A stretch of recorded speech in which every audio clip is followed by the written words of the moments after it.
Les vengo a hablar un poquito acerca de lo que es Zulu, cómo nació la idea, cómo ha sido este proceso de 1 año y medio con mi socio Esteban, desde el proceso de fundraising inicial hasta hoy en día que estamos en un punto en el que procesamos $10 millones actualmente al mes en transacciones cross-border. Y finalmente les quiero dar un poquito de tips de fundraising que de pronto les pueden llegar a servir. Cosas que nos funcionaron a nosotros y pueden ser fácilmente aplicables. Entonces, ¿cómo nació Zulu?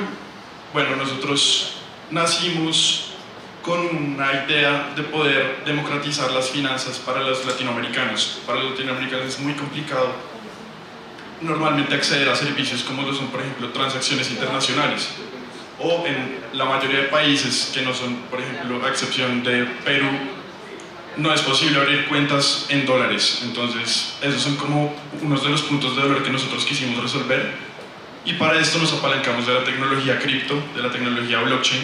Con esto nació el primer producto de Zulu, que es una wallet digital. Funciona básicamente como un Nequi, para los que no son de Colombia es como si fuera un Venmo, pero en dólares. Entonces nosotros básicamente ofrecíamos acceso a esta cuenta muy fácil de abrir. En 30 segundos cualquier persona puede tener acceso a esa billetera, que le permite a sí mismo hacer envíos a más de 8 países actualmente dentro de Latinoamérica, con la facilidad de simplemente un clic. Entonces, ese es el producto inicial con el que nosotros nacimos. Poco a poco fuimos variando un poquito la idea, pasamos por el proceso que se conoce como un pivot. El proceso por el que pasamos a través de este pivot se dio a raíz de que para nosotros era complicado hacer estas transacciones internacionales.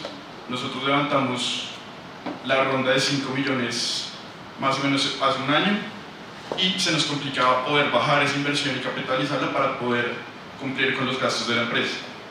Entonces nos dimos cuenta que a través de estos rieles de liquidez que nosotros habíamos construido pensando en la aplicación, podían ser fácilmente aplicados a esas transacciones internacionales y poder facilitarlas con unos costos muy inferiores a los del banco. Entonces esa fue el primer acercamiento de Zulu como tal a transacciones internacionales. Asimismo, algunos de nuestros clientes que tenían empresas nos decían: bueno, yo tengo mi empresa y necesito bajar la plata, ¿cómo hago? Entonces ahí fue que nosotros empezamos a detectar que había realmente una necesidad latente para este tipo de empresas y este tipo de oportunidades. Y de esta forma lo empezamos a hacer. Entonces ahora nos centramos en atacar 3 de los puntos de dolor más grandes que tienen las transacciones internacionales para empresas, que son pues los altos costos, los accesos y barreras que existen básicamente para poder acceder a estos servicios, y los tiempos de demora muy largos. Hay transacciones que hoy en día se pueden demorar de 5 a 7 días hábiles, y normalmente la gente de las empresas no saben dónde está la plata, y esto puede ser bastante doloroso y bastante traumático, ya que pues si son transacciones muy grandes, pues existe cierta incertidumbre. A través de todo este proceso, pues Zulu ha ido evolucionando muchísimo desde lo que éramos al principio frente a lo que somos hoy en día, y creo que esto es una lección muy importante para no casarse con una idea, sino poder estar con la mente abierta y poder estar dispuesto a pivotear en caso de que sea necesario. Muchas de las empresas y las startups más exitosas que existen hoy en día son empresas que nacieron con el fin de solucionar un pain de una empresa en la que alguno del equipo fundador había trabajado previamente. Entonces, normalmente es muy bueno estar siempre con la mente abierta a identificar necesidades y oportunidades para que podamos hacer más eficiente todos los procesos de las empresas. Finalmente, bueno, les quiero hablar un poquito acerca del proceso de fundraising y algunos tips que nosotros hemos aplicado, que nos han funcionado para levantar los 5 millones que hemos levantado hoy en día. En primer lugar, enfóquese mucho en ideas y en industrias en las que ustedes ya tengan previamente algo de experiencia. En nuestro caso, pues Zulu es una fintech, y el equipo fundador previamente pues veníamos con experiencia de trabajar en fintechs. En segundo lugar, céntrense mucho en el equipo inicial. Realmente el equipo inicial es de las cosas más importantes que puede tener como base una startup. En nuestro caso, pues así ha sido. Y también nos hemos dado cuenta que los fondos muchas veces invierten más bien en el equipo que como tal en la idea. En nuestro caso, por lo menos fue así. Entonces, ese equipo inicial que ustedes tengan, las primeras 5 a 7 personas, es lo que va a determinar cómo va a ser la cultura de su empresa. Es decir, si esas primeras 5 a 7 personas ustedes detectan los rasgos que ustedes quisieran que fueran aplicables a todo el resto de su empresa y el crecimiento, pues así va a ser. Entonces, ese sería el segundo tip. Y bueno, el tercero que nosotros también hemos identificado realmente es, y creo que es el más importante, y es realmente piensen si su idea, si su empresa requiere financiación.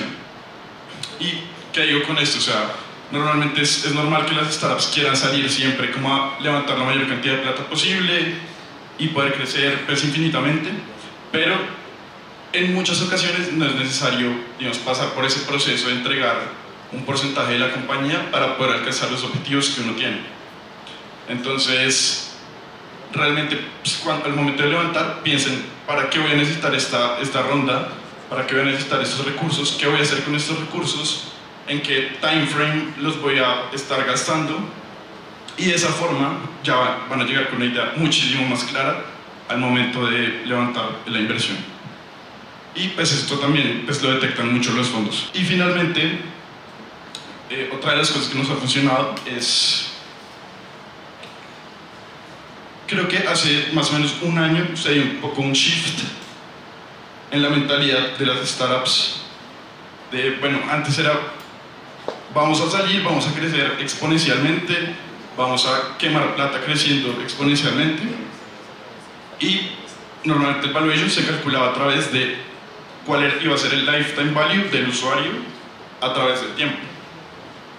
Sin embargo, ya creo que eso ha cambiado un poquito y hoy en día los fondos se centran mucho más en compañías que sean rentables y que puedan escalar progresivamente, que no sea como un escalamiento súper empinado, sino que sea algo un poco más extendido a lo largo del tiempo, pero que sea estable, es decir, que ustedes puedan crecer minimizando el riesgo.